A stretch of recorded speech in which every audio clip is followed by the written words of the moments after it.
Hello everyone, I am advocate Ayesha नाजरीन। आज के वीडियोতে আমি ডিসকাস করব ল অফ টর্টস নিয়ে। সো ল অফ টর্টস হলো বেসিক্যালি ইংলিশ কমন ল থেকে নেওয়া একটি কনসেপ্ট, যেটি এসছে ল্যাটিন ওয়ার্ড টর্টাম থেকে।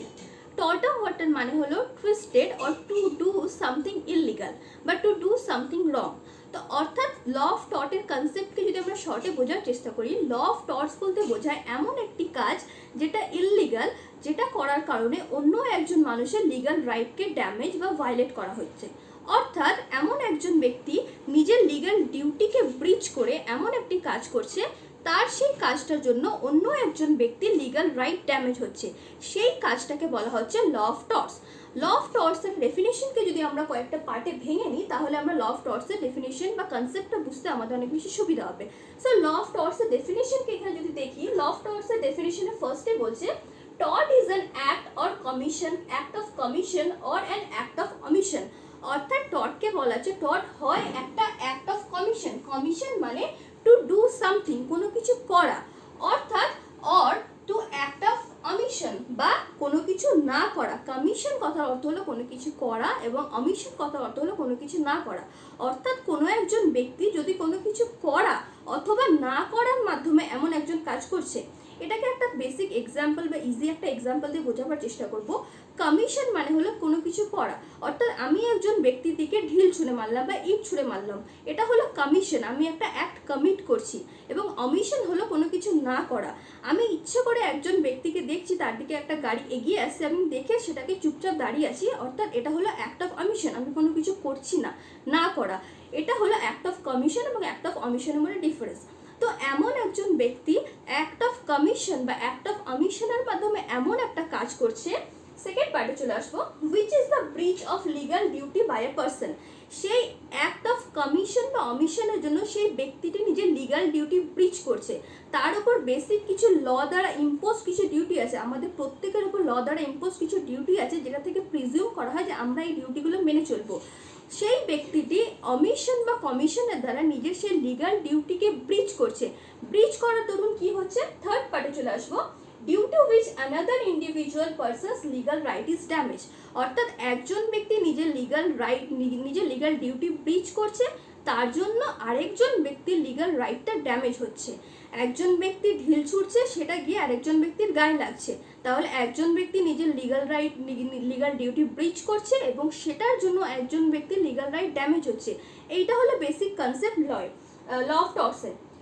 নেক্সট পার্টে চলে আসবো, the person whose legal right is damage. যেই ব্যক্তির লিগাল রাইটটা ড্যামেজ হলো, অর্থাৎ যার এগেনস্টে টর্টটা করা হলো, he gets the compensation by the wrong doer. তাহলে যে নিজের লিগাল ডিউটি ব্রিচ করছে তাকে বলা হচ্ছে রং ডুয়ার। তাহলে রং ডুয়ারকে কম্পেনসেশন দিতে হচ্ছে যে ব্যক্তির সে লিগাল রাইট ব্রিচ করছে, অর্থাৎ যে ব্যক্তির লিগাল রাইটটা ব্রিচ করা হচ্ছে সে একটা কম্পেনসেশন পাচ্ছে রং ডুয়ারের কাছ থেকে, যে তার লিগাল রাইটটাকে ব্রিচ করছে। ল অফ টর্টসের এসেনশিয়ালস বোঝানোর আগে আমি ল অফ টর্টসের আন্ডারে অ্যাক্ট অফ কমিশন আর অ্যাক্ট অফ অমিশনের কনসেপ্টটা বোঝানোর চেষ্টা করব। অ্যাক্ট অফ কমিশন বলতে বোঝায় এমন কিছু একটা করা বা টু ডু সামথিং, কিছু একটা করা। কমিশন কথাটা অর্থ হলো কোনো কিছু কমিট করা, অর্থাৎ কোনো কিছু করা, টু ডু সামথিং। এবং অ্যাক্ট অফ অমিশন বলতে বোঝায় নট টু ডু সামথিং, কোনো কিছু অমিট করা, কোনো কিছু না করাকে বলা হচ্ছে অমিশন। এক্সাম্পলের মাধ্যমে বোঝার চেষ্টা করব, সামওয়ান ইজ কমিটিং ট্রেসপাস। একজন ব্যক্তি আরেকজন ব্যক্তির বাড়িতে না জিজ্ঞেস করে উইদাউট তার পারমিশন তার বাড়িতে ঢুকছে। সে কি করছে, সে ট্রেসপাস কমিট করছে, অর্থাৎ সে একটা কাজ করছে, অ্যাক্ট অফ কমিশন। ট্রেসপাস করছে, trespass can be called as an act of commission. তার একটা অ্যাক্ট করার মাধ্যমে একটা ইললিগাল অ্যাক্ট হচ্ছে, সেটা হলো অ্যাক্ট অফ কমিশন। অর্থাৎ এক্সাম্পলে বলা হয়েছে অ্যাক্ট অফ ট্রেসপাস হলো একটা অ্যাক্ট অফ কমিশন। উল্টো দিকে বুঝে নেবো act of omission. Act of omission বলতে কি বোঝাচ্ছে, নট টু ডু সামথিং, অর্থাৎ কোনো কিছু না করা। কোনো কিছু না করার মাধ্যমে যখন আমরা কোনো ইললিগাল অ্যাক্ট করছি, সেটা হচ্ছে অ্যাক্ট অফ অমিশন। এক্সাম্পল বলছে someone is not following traffic rules, অর্থাৎ কেউ ট্রাফিক রুল ফলো করছে না, তাহলে তার না করার মাধ্যমে, কোনো কিছু না করা বা অমিট করার মাধ্যমে সে একটা ইললিগাল কাজ করছে। ট্রাফিক রুল ফলো না করা অবশ্যই একটা ইললিগাল কাজ, তাহলে কোনো কিছু না করার মাধ্যমে সে একটা ইললিগাল কাজ করছে। অর্থাৎ or someone denies to follow government rules, কেউ যদি গভর্নমেন্টের কোনো রুল না ফলো করে, তাহলে সে না করার মাধ্যমে একটা ইললিগাল অ্যাক্ট করছে। তাহলে এটা হলো basic concept act of omission, commission এবং অ্যাক্ট অফ অমিশনের। এবারে আমরা দেখে নেব ল অফ টর্টসের এসেনশিয়াল এলিমেন্টসগুলো কি কি। সো ল অফ টর্টসের বেসিক্যালি তিনটে এলিমেন্টস আছে। ফার্স্ট এসেনশিয়াল এসেনশিয়াল এলিমেন্টস হলো there must be an act of commission আর there must be an act of omission. অর্থাৎ একজন ব্যক্তির তরফ থেকে হয় অ্যাক্ট অফ কমিশন হয়ে আছে বা অ্যাক্ট অফ অমিশন হয়ে আছে। অর্থাৎ সাপোজ এ একজন ব্যক্তি যে টর্ট কমিট করছে, তাহলে এ এমন একটা কাজ করেছে যেটা হয় অ্যাক্ট অফ কমিশন, অর্থাৎ এমন একটা কাজ করেছে যে কাজটা করার কারণে তার লিগ্যাল ডিউটি সে নিজের ব্রিচ করেছে, অর্থাৎ or say act of omission করেছে, অর্থাৎ সে এমন একটা অ্যাক্ট করেনি বা কোনো একটা কাজ না করার কারণে সেই কাজটিকে অমিট করার কারণে সে নিজের লিগ্যাল ডিউটিকে ব্রিচ করেছে। তাহলে এ যদি রং ডুয়ার হয় বা এ যদি টর্টটা কমিট করে, তাহলে এর তরফ থেকে হয় অ্যাক্ট অফ কমিশন থাকতে হবে বা অ্যাক্ট অফ অমিশন থাকতে হবে। হয় এ এমন একটা কাজ করেছে যেই কাজটা করার কারণে সে তার নিজের লিগ্যাল ডিউটি ব্রিচ করেছে, বা এ এমন একটা কাজ করা থেকে নিজেকে বিরত রেখেছে বা এমন একটা কাজ করেনি যেই কাজটা করার কারণে সে তার নিজের লিগ্যাল ডিউটি ব্রিচ করেছে। তাহলে ফার্স্ট এসেনশিয়াল এলিমেন্ট বোঝা গেল there must be an act of commission আর there must be an act of omission. Second essential element বলছে there must be a breach of legal duty. তাহলে ফার্স্ট এলিমেন্টের সাথে second element related. First element থেকে আমরা বুঝতে পারছি যে এ এমন একটা কাজ করছে যেটা করা অথবা না করার কারণে সে নিজের লিগ্যাল ডিউটিকে ব্রিচ করছে। তাহলে এ যদি রং ডুয়ার বা এ যদি টর্ট করে থাকে, তাহলে এ অবশ্যই নিজের লিগ্যাল ডিউটিকে ব্রিচ করছে, তার জন্য সে টর্টটা করছে। তাহলে লিগ্যাল ডিউটি ব্রিচ অবশ্যই হতে হবে, যে টর্টটা করছে তার উপর থেকে। সে যদি লিগ্যাল ডিউটি ব্রিচ না করে তাহলে টর্ট হবে না। তাহলে একজন ব্যক্তি অবশ্যই কমিশন অথবা অমিশনের মাধ্যমে নিজের লিগ্যাল ডিউটিকে ব্রিচ করছে। এই দুটো হলো টর্টের ফার্স্ট দুটো essential element. Third essential element কি বলছে? Damage of legal right to another person. তাহলে এ যদি টর্ট কমিট করে, এ নিজের লিগ্যাল রাইট নিজের লিগ্যাল ডিউটি ব্রিচ করার কারণে বি এর লিগ্যাল রাইটকে ড্যামেজ করছে, অর্থাৎ এর অ্যাক্ট অফ কমিশন অথবা অ্যাক্ট অফ অমিশনের কারণে বি এর লিগ্যাল রাইট বলতে বোঝাচ্ছে বি ল দ্বারা যে রাইটগুলো পেয়েছে।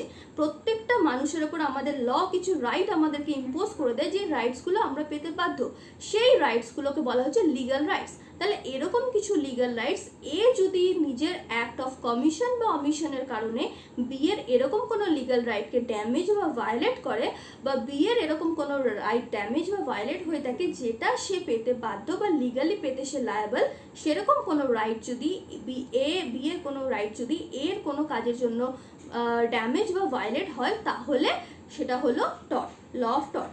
অর্থাৎ একজন ব্যক্তির লিগ্যাল ডিউটি ব্রিচের কারণে অন্য একজন ব্যক্তির লিগ্যাল রাইটের ড্যামেজ হচ্ছে। ঠিক আছে, বোঝা গেছে? তাহলে এ নিজের লিগ্যাল ডিউটি ব্রিচ করছে, তার জন্য বি এর লিগ্যাল রাইট ড্যামেজ হচ্ছে। এই তিনটে হলো এসেনশিয়াল এলিমেন্টস অফ টর্ট। এবারে আমরা নেচার অফ টর্টসকে এই তিনটে হেডিং এর মাধ্যমে বুঝে নেওয়ার চেষ্টা করব। ফার্স্টে বলছে টর্ট ইজ আ সিভিল রং, অর্থাৎ টর্টের নেচারে প্রথমেই বলা যেতে পারে যে টর্ট হলো একটা সিভিল রং। অর্থাৎ টর্ট কোনো ক্রিমিনাল রং বা কোনো ক্রাইম না, টর্ট অবশ্যই একটা সিভিল রং।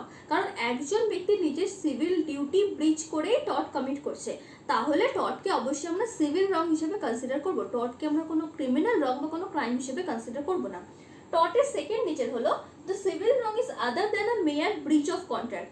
অর্থাৎ টর্ট কোনো ব্রিচ অফ কন্ট্রাক্ট হিসেবে টর্টকে কখনো কনসিডার করা হবে না। অর্থাৎ একজন ব্যক্তি যদি টর্ট কমিট করে অন্য একজন ব্যক্তির এগেইনস্টে, তাহলে তাদের মধ্যে প্রায়র কোনো কন্ট্রাক্ট না থাকলেও সেটা টর্ট হিসেবে কনসিডার করা হবে। তাদের মধ্যে কোনো প্রায়র কন্ট্রাক্ট ছিল না। তাহলে যদি কোনো ব্রিচ অফ কন্ট্রাক্ট হয়, ব্রিচ অফ কন্ট্রাক্ট বলতে কি বোঝায়? দুজন ব্যক্তির মধ্যে একটা কন্ট্রাক্ট হয়ে আছে, তার মধ্যে একজন সে নিজের কন্ট্রাক্টটাকে ব্রিচ করছে, এটা বোঝাচ্ছে ব্রিচ অফ কন্ট্রাক্ট। কিন্তু টর্ট কোনো ব্রিচ অফ কন্ট্রাক্ট না, তাদের মধ্যে কোনো প্রায়র কন্ট্রাক্ট হয়ে থাকছে না। একজন ব্যক্তি নিজের লিগ্যাল ডিউটি ব্রিচ করছে, তার জন্য একজন ব্যক্তির লিগ্যাল রাইট ড্যামেজ হচ্ছে। এটাই হলো বেসিক কনসেপ্ট অফ টর্ট। অর্থাৎ টর্ট হলো ব্রিচ অফ কন্ট্রাক্টের থেকে পুরোপুরি আলাদা। টর্টকে আমরা কখনো ব্রিচ অফ কন্ট্রাক্ট হিসেবে কনসিডার করব না। Tort is other than a mere breach of contract. Okay, third nature হলো the civil wrong is redressable by an action of unliquidated damages. অর্থাৎ টর্ট যদি একটা সিভিল রং হয়, তাহলে টর্ট এমন একটা সিভিল রং যেটাকে রিড্রেসেবল করা, অর্থাৎ কোর্টের তরফ থেকে বা যেটার ক্ষতিপূরণ হিসেবে বা যেটা সলিউশন হিসেবে কোর্ট কি দেয়? By an action of unliquidated damages. অর্থাৎ টর্টকে রিড্রেস করা হয় বা টর্টের ক্ষতিপূরণ করা হয় আনলিকুইডেটেড ড্যামেজেস দিয়ে। আনলিকুইডেটেড ড্যামেজ বলতে কি বোঝায়? আনলিকুইডেটেড ড্যামেজ বলতে বোঝায় সেই সব ড্যামেজেস যেটা কোনো ফিক্সড অ্যামাউন্টে থাকে না। অর্থাৎ টর্টে কোনো ফিক্সড অ্যামাউন্টের কোনো কম্পেনসেশন বা ফিক্সড অ্যামাউন্টে ড্যামেজেস দেওয়া হয় না। টর্টে ড্যামেজেস ডিসাইড করে কোর্ট। দুটো ব্যক্তির মধ্যে যদি কন্ট্রাক্ট হয়ে থাকে, তাহলে যেই ব্যক্তি ভিকটিম সে কোর্টের কাছে ক্লেম করে যে আমার 50,000 টাকা লস হয়েছে, আমি 50,000 টাকা কম্পেনসেশন চাই অন্য একজন ব্যক্তি থেকে। এটা হয় ল অফ কন্ট্রাক্টে। কিন্তু ল অফ টর্টে জিনিসটা আলাদা। ল অফ টর্টে কোনো পার্টিকুলার কোনো ফিক্সড অ্যামাউন্ট থাকে না যেটা যেই ব্যক্তির লিগাল রাইট ড্যামেজ হয়েছে সে ক্লেম করতে পারে। এখানে পার্টিকুলার অ্যামাউন্ট বা ড্যামেজ কোর্ট ফিক্স করে, যেটা কোর্ট কনসিডার মনে করে যে এই অ্যামাউন্টটা ড্যামেজেস হিসেবে সেই ব্যক্তি পাওয়া উচিত যার লিগাল রাইট ড্যামেজ হয়েছে। অর্থাৎ এটা হলো আনলিকুইডেড ড্যামেজেস। কোর্ট সেই ড্যামেজকে ফিক্স করে দেয়, আগে থেকে কোনো ফিক্সড অ্যামাউন্ট থাকে না।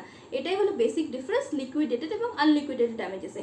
তাহলে আমরা টর্টের নেচারে কি দেখছি, টর্টে সবসময় ড্যামেজেস দেওয়া হয় আনলিকুইডেটেড নেচার হিসেবে, বা আনলিকুইডেটেড ড্যামেজ দিয়ে টর্টকে সবসময় রিড্রেস করা হয়। তাহলে এই তিনটে ছিল বেসিক নেচার অফ টর্ট। এবার আমরা ডিসকাস করবো ল অফ টর্টসের অ্যাপ্লিকেশন নিয়ে। ল অফ টর্টস মূলত ইংলিশ লয়ের একটা কনসেপ্ট, যেটা ইংলিশ কান্ট্রিতে অ্যাপ্লিকেবল হলো, আমাদের ইন্ডিয়াতে পুরোপুরিভাবে অ্যাপ্লিকেবল নয়। অর্থাৎ আমাদের দেশে ল অফ টর্টসের কোনো কোডিফিকেশন বা কোনো ইনঅ্যাক্টেড ল না থাকার কারণে আমাদের দেশে ল অফ টর্টস সেই রকমভাবে ডিরেক্টলি অ্যাপ্লিকেবল না। কিন্তু ল অফ টর্টসের বেসিক কিছু প্রিন্সিপাল আমাদের দেশে অনেক অ্যাক্টের মাধ্যমে ইনঅ্যাক্ট করা হয়েছে। সুপ্রিম কোর্ট তার বিভিন্ন জাজমেন্টের মাধ্যমে সাজেস্ট করেছে যে আমাদের দেশে ল অফ টর্টসের কোডিফিকেশন দরকার, কিন্তু ল অফ টর্টসের ফুল অ্যাপ্লিকেশন বা ডিরেক্ট অ্যাপ্লিকেশন এখনো পর্যন্ত আমাদের দেশে দেখা যায় না। ল অফ টর্টসের বেসিক অ্যাপ্লিকেশন আমরা কিছু আইপিসিতে ইমপ্লিমেন্টেড দেখতে পাই, আমরা কিছু মোটর ভেহিকলস অ্যাক্টের মধ্যে দেখতে পাই, আরও বিভিন্ন রকমের অ্যাক্ট আছে আমাদের ইন্ডিয়াতে যেগুলো অ্যাপ্লিকেবল, সেগুলোতে ল অফ টর্টসের বেসিক প্রিন্সিপাল দেখা গেল ল অফ টর্টস ডিরেক্টলি আমাদের ইন্ডিয়াতে অ্যাপ্লিকেবল নয়।